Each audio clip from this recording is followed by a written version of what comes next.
I didn't do it. I did not do anything. I promise you I did not do anything. I was like, do you think I'm stupid? At this point, you are dying. You are about to die because you have been losing all this blood all this while. Now you better talk to the doctors so that they can attend to you, otherwise you're as good as dead. And me, I don't think I'm going to be able to handle it. Then, oh my God, I think that is one picture that I've never forgotten. I was shaking after I saw it. My body was like trembling. I could not believe what I was seeing, because I go to her room. First of all, at the entrance, before I go even to her washroom and bathroom, whatever, the room there, I see the bed, blood. On the bed, spots of blood. Clothes, they have blood. Hey, and then I open the bathroom door. I go inside there. 3 buckets are there. 2 buckets and a basin. Halfway, blood. Another one filled with clothes up to the brim. It's just water, looking like absolute blood. I was shaking, scared, and my heart started racing. I'm pacing. I'm like, oh my goodness, what is this? What is this? And then I saw Rain, my kids' flannel sheet. If you know that flannel sheet, I see it on the bed. She's been using she was using my kids' flannel sheets to tie herself. She gave me this explanation later now after she came, to tie up herself, because the blood coming out was so much that the pads she had could not contain it anymore. Hi guys, I hope you can hear and see me. I'm actually recording this video late in the night, and it's because of public demand. If you don't follow me on Instagram, please do. I do share some lifestyle things there, daily stuff, which are interesting, by the way. You can watch. So without so many stories, make sure you subscribe. So let me tell you about this toxic nanny that I've had for what 1.5 years or so. So let me tell you, I have struggled with nannies in this Lagos, but yeah, we pray and keep hoping to God that things will change. So the day is well, I don't remember the date. If I remember, I will put it here, because that day I remember very well. I was doing a vlog, but prior to that, the day when I was doing the vlog is when now the trouble, the mess, everything happened. My friend, sit down, grab some coffee, popcorn. This is a movie. I have never experienced anything traumatizing and scary in my life. Like this thing happened to me. Because let me tell you, so it was on a Monday. You know, she came around August or so, and then it's on a Monday. I approached this girl because I'm starting to notice some, like, she's growing, but I'm like, it's not possible, because I had already done the test, and the only time that she goes home is during the weekends when she has her off and when she goes to church. So I'm like, okay, before I keep going very far, let me state that I get my nannies from an agency. So they send many to you, you do an interview, and then you pick whoever is a fit for you, because we trust that they've done due diligence and they've done everything correct. When they come in, we do tests. We do pregnancy test, hepatitis B. You also do hepatitis B and C. Is it A and B? Something. We also do TB, malaria. Pregnancy is very important, in HIV, obviously. So I hope that my video is not shaking. So I had done all those things. I sent them to Ave Maria. Well, I sent them to the clinic. She did, and the test came out fine. And then we stayed. Then a few months down the line, I noticed that her tummy is like it's kind of big or something. So what did I do? I approached her on a Monday. I told her, by the way, we need to redo your test, because it's been quite some time. It's only wise, because you've been going out and coming back in, which, by the way, if you don't be doing those regular checks, they will save you some trouble. So when I asked her to do it, she was a bit shocked and concerned, and deep down in my heart, I was already feeling that there is something really wrong going on here. When I told her that, she was like, oh, okay, when am I doing it? I told her, okay, you can do tomorrow. Tomorrow, the next day is on a Tuesday. Then I was like, okay, tomorrow I'm busy. I think I had some stuff to do.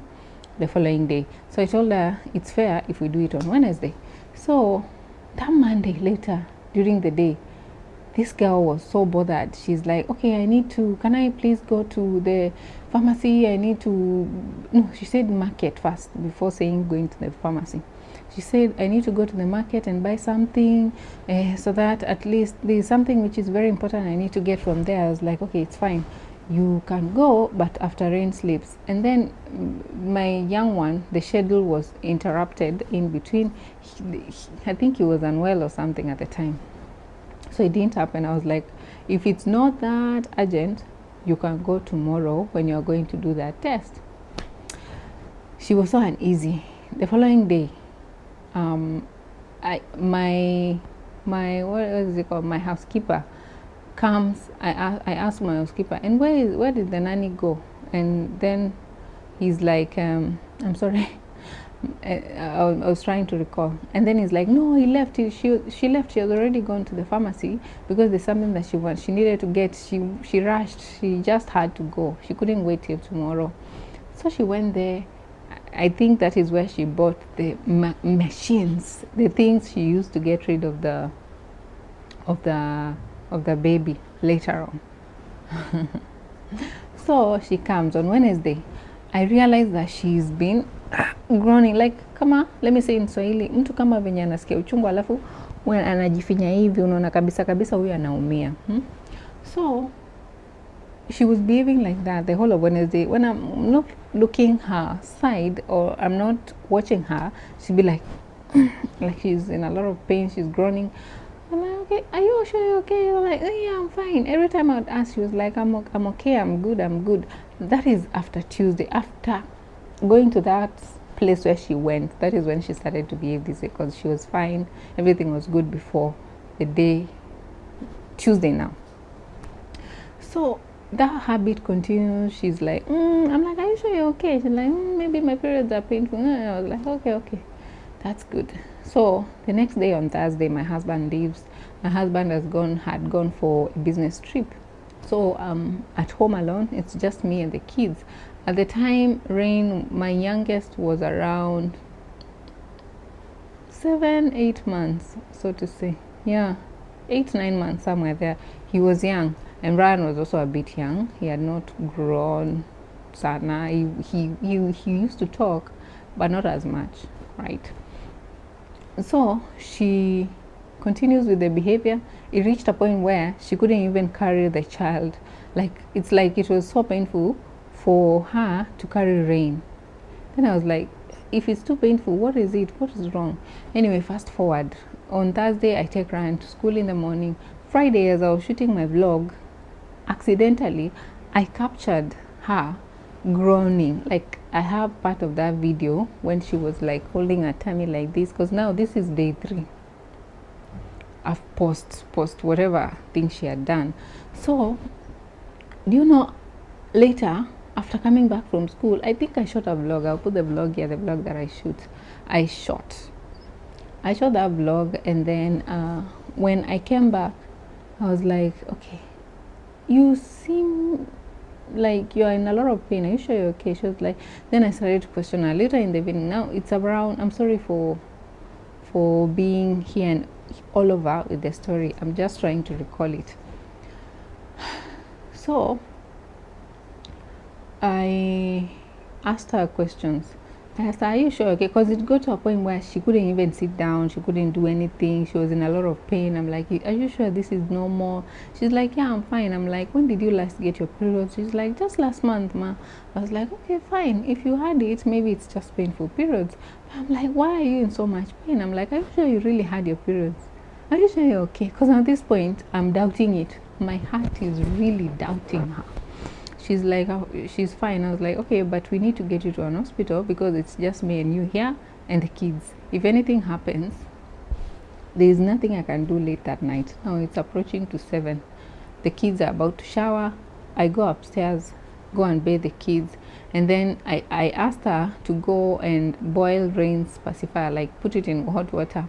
She goes, turns on the gas, puts water, puts the pacifier inside. I think she put very little water.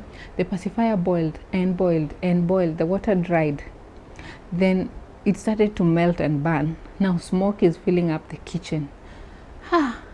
Ryan was the first one to finish bathing, because I bathe them from this room when I am the one doing it. Otherwise they do it from their own room.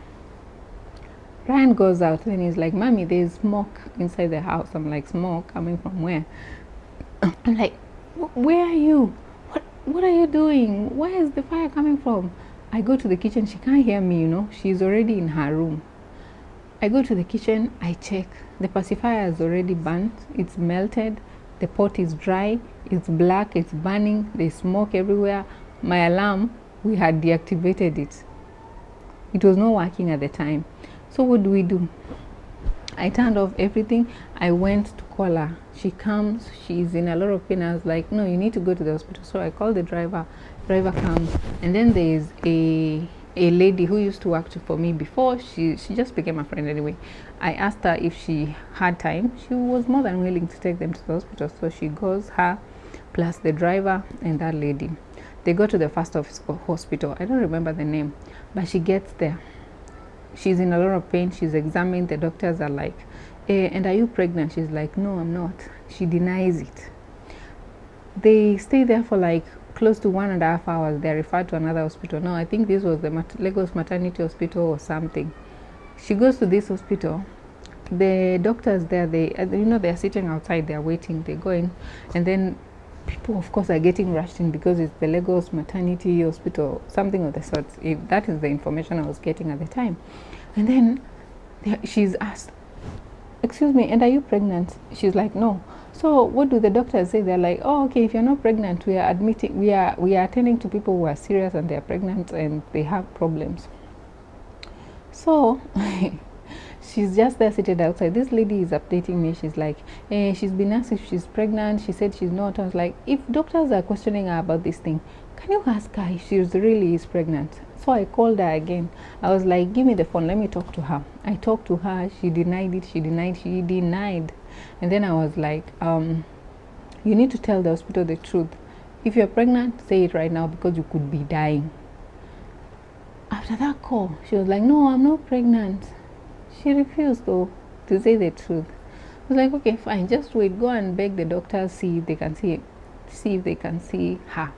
You know, when you're in a public hospital, you need to be at the top of your game, because they only attend to who they feel like they want to attend to at the time. And if they feel like your case is not that important, they will not attend to you. Let me confirm that I'm still in such a facility. You have to make sure that you know what you're saying. They stay there the entire night. Now it's up to like 11. Time is really moving. I'm like, what are we going to do? So I'm in the house. I'm alone.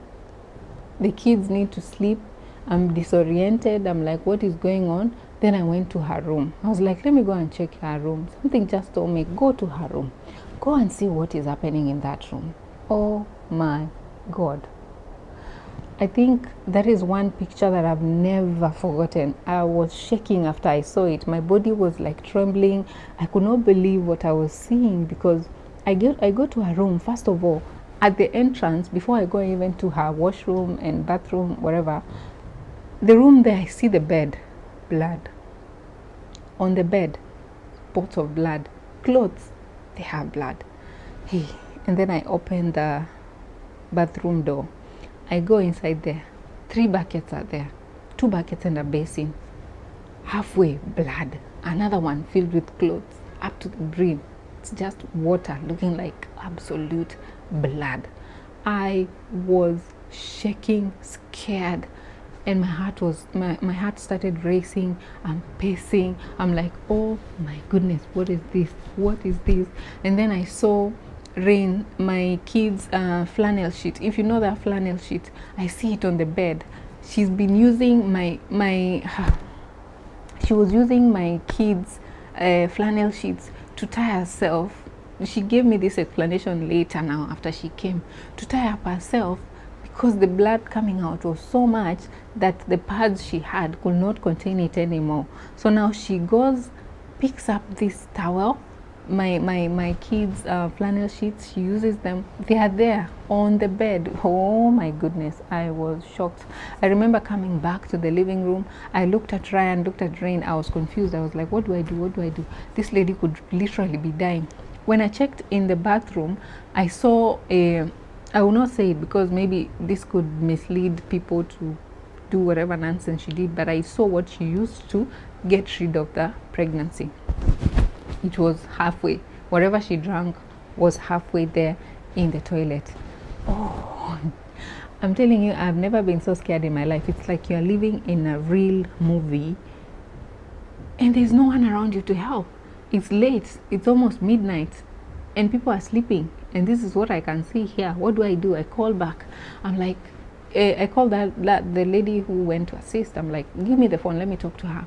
I questioned her. She was like, no, I'm not pregnant. I didn't do it. I did not do anything. I promise you I did not do anything. I was like, do you think I'm stupid? At this point, you are dying. You are about to die because you have been losing all this blood all this while. Now you better talk to the doctors so that they can attend to you. Otherwise, you are as good as dead. And me, I don't think I'm going to be able to handle it. Then I talked to her for quite some time. She agreed. She was like, yes, I am. I just found out yesterday that I'm pregnant. I'm like, you found out yesterday that you're pregnant? Anyway, long story short, she admits to this hospital, but now they cannot attend to her anymore because at first she was asked, she denied it. So they are just passing by there. 1 a.m. They're still there. I called this lady. I'm like, oh my goodness, it's getting really late. Now the only option we have is for them to go all the way to Lagos Island to St. Nicholas Hospital. Because I remember I've been in that hospital before when I had COVID. I was like, I've been there. There was no crowd. So what do? I need them to go to this hospital. So they go there. She starts getting checked. And then, of course, they stay there. They run tests. I'm chatting with this girl. Like, I even have text messages continuously. We were just chatting. She's like, okay, she has gone to see the doctor. She's still in pain. She's crying. She's just bleeding a lot. What? And the shocking part, you know, she had maternity pads. Like the big ones. Tell me that is not someone who was prepared anyway, apart from that. So, when they go in, the doctor examines her. They ran some tests, and then they're like, she's even lucky the baby is still alive, but the amniotic fluid has it's like literally almost everything in the amniotic sac is out. The baby is just there, but barely there. Then they were like, she's in a lot of pain. She needs a lot of pain medications, and she needs to be admitted. I'm like, now what is this one now? I have never been so confused in my life. But then they were like, okay, fine, what do? I'm like, now I need to reach out to the agency because this matter is beyond me. Anyway, I ended up reaching out to the agency the following day. That night I did not. So the doctor said, okay, fine, we'll give her medication to manage pain, and then at least, you know, that hospital, I think it's a private facility, and the bills were piling up. Let me tell you, no problem, no, like serious. And then they're like, yeah, the pregnancy is 5 months. That's a whole baby. Yeah, that's a full grown baby. Anyway, so after some time, I think around 3 a.m. she's stabilized, and then she was discharged. She comes home, she sleeps, still in pain. I think she had to sleep on the floor or something because she was saying the bed is uncomfortable for her or something of the sort. Me, I was still shaking. Kids are sleeping, but I'm shaking. I'm trying to reach my husband. My husband at the time is already sleeping. He's in a meeting. He was in Togo, I think, or something. I was like, oh my God. I called my neighbor. I was like, which other hospital can I take her to that she can be admitted and get all the necessary treatment, at least so that she can be stable fast. But anyway, she was given medication. They put some for her, and she came that morning because I barely slept. I was still traumatized. So in the morning, I make breakfast for her. She had some breakfast, and then I asked her to take medication, and then I decided to call the agency. So upon upon calling the agency, do you know what this agency madam says? The agency madam is like, hey, that one is very bad. Please just put her inside Uber and make sure she gets to her home. That one it does not concern me. That one I'm not involved in any way. Just put her in the Uber, let her go home. I was like, oh my God. Like, you are now abandoning me with this mess. I thought you guys are at least supposed to be their next of kin, people I should be able to call when something of the sort happens. Madam ameshana wa mkono, wako like, huyo weka kwa gari, please. That's none of my business. So I called my driver again when she was stable. She packed her things. I remember looking at her and tears were just flowing because I know the story of this lady. I had been talking to the parents. Like, I felt like this was my younger sister, but now she's like ruining her life or something. I remember asking her whose pregnancy it was. She gave me the contact to the particular boyfriend or boy who I later came to learn that it was a Lagos boyfriend, not really the main boyfriend. Yeah, now wow. So I called this boy. I'm like, so this lady is coming home. She needs somebody to take care of her. I hope that you know that she's pregnant with a child and you are willing to take care of her. He was like, okay, it's fine. Oh, what? So I put her to the car. I told the driver, take her to that boyfriend's place, at least where there's somebody to watch her, because where she lives alone. No, she was like, no, my sister, I think she said her sister would be there. So my driver drove her all the way, it was very far, to their place and came back, left her there.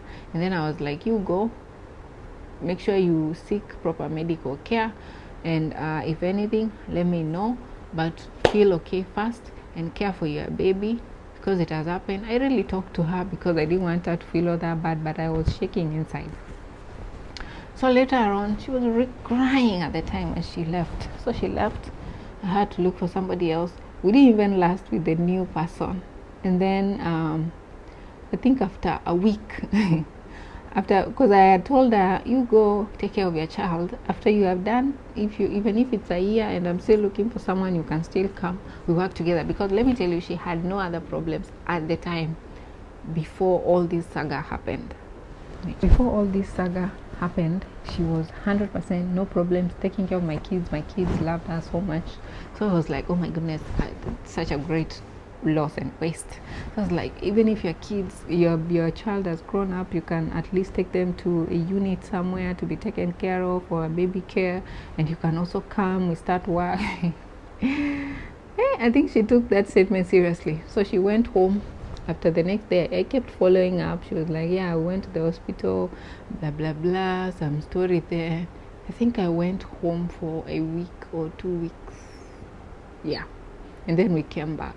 When we came back, she texted me. That was like a week and a half after. She tells me, oh yeah, we went to the hospital. The doctor checked that I'm okay, but the baby is struggling, what. I was like, but they said they will stabilize it. I was like, fine, if they can do something about it, we thank God. 2 days later, she was like, yeah, oh, the baby has come out, he finally died, all that story. Oh, I was like, I'm so sorry. And then literally the same day, she drops a text message. She's like, please man, now can I come back and work for you? Hey, I don't know which kind of kamote she had had on me, but I remember saying, because a promise is a debt. I was like, you first recover, when you're okay, you come back. Meanwhile, I'm with this new person. I think a week later, she's like, hey, please, when can I start? This other one was already annoying me anyway at the point. I think I was also stressed, and when she annoyed me like this, she was on the very door leaving. Anyway, she had attitude, so she left. After she left, what did I do? I brought her back. Yeah, clown. I brought her back. So when I brought her back, she really begged. We talked. She was okay, she was happy, glowing, like somebody who has succeeded in a mission. But deep down, I was feeling like this person has gotten rid of a whole baby. Is this really someone I want to take care of my children? But let me tell you, the people who know her, my mother, they're like, oh no, just give her a chance. It was just a mistake. I'm sure she's going to go. Because I had already suffered with nannies in this Nigeria for so long, I really took her back. I remember that some of my friends I told, I've never taken her back. Hey, I just did not want to shock you. Forgive me. But I took her back. So after taking her back, we continue on. She was doing well. She was performing well, of course, trying to redeem herself because of everything. I was talking to her family. I was sending the family money. Like, we were thriving. Our life was good. Yeah? We were cared for. The children were happy and what have you. And then after a few months down the line now, I think last year, toward the last quarter, towards the last half of last year, she changed. First off, she was not listening to the children, but I was like, is it really a thing? Because I would go talk to Ryan, and then Ryan would say some things along the lines of, no, nothing happened. My son Ryan has never been the kind of child to withhold things from me, but with time Ryan started withholding things. And then one day, because I have cameras in my house, so I'm watching her, what is happening, and then she's busy shouting at Ryan. Like, some harsh treatment started coming up from nowhere, creeping in. I was like, I think this girl is tired or whatever. Then I kept on talking to her and correcting her. The work started dropping. She was not performing very well. And then one day, I'm in the salon, and Ryan's dad is working from home. And I remember that day, because I had already noted her ignorant behavior. At this point now, she's walking around the house with earphones, headphones, big headphones on her head. She just dances throughout. She started being on TikTok a lot and social media. She would literally not drop her phone. She would be with Rain, but the phone is what she was on. We talked about it. I was like, I have no problem with you using your phone, but after you are done with your work. Because respect your work, this is a working environment, respect your work, do your work well. Oh, Rain is falling, hit his head, Ryan has had an accident. And then this particular day, my husband calls me from the salon. I'm actually doing my nails at this point. And then he's like, you need to come very fast. Ryan has had an accident, his hand is deeply cut from a glass. I'm like, what was happening? He narrates the story, and then he was like, who was there with him? This lady was in the kitchen with her headphones in the head or whatever, and then Ryan's daddy is in the office. He had Ryan calling out to this lady for quite some time, like, come and help me pick something, come and help me. And then Ryan drags this big stool, and then accidentally the thing just fell on his hand and cut him. Then, like, all this while she couldn't hear what was happening. She's in the kitchen, Ryan is in the living room.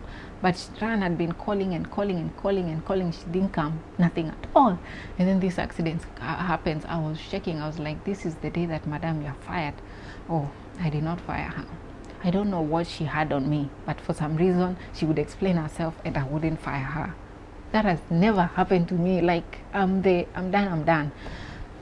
But we talked, and then, because I suffered a lot getting Ryan to have that surgery, because the surgery needed general anesthesia. They actually needed Ryan to go to theater, but just not to traumatize him, he was not taken to theater. It had to be done from the emergency section. So this day passes like that. Is after a long night. Ryan's dad is furious or what. I'm like, this girl is leaving this house now. Which kind of ignorance is that? She's the one taking care of children, but she's busy just with her phone and headphones and what have you. Anyway, I forget that one. No. I think at this point now, this Madam Babe is like, this Madam, even whatever I do, she will still forgive me. Later down the line, of course, I'm noting so many differences.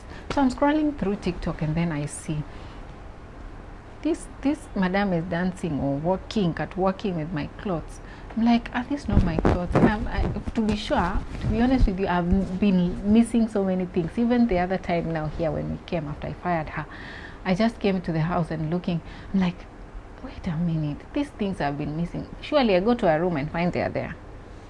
But we talk, I let it slide. So this one time I confront her and then I'm like, I'm looking for ABCD. Where are they? And then she's like, oh no, I've not seen it. And then I'm like, are you sure? And then I pull out receipts because we come with receipts. I pull out the receipts. I'm like, what is this? And then she's like, no, that one is, I bought it. Oh, I'm like, no, there's no way we could be having now similar clothes everywhere. I confronted her. She brought it. I'm like, okay, where this your clothes that you're saying they look like mine? Bring them. She brings them.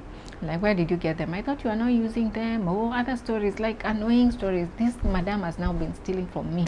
Anything I'd leave here, she'll be like, even if my husband buys me maybe something special like a chocolate or whatever, you wouldn't find it in the fridge. She'll be like, I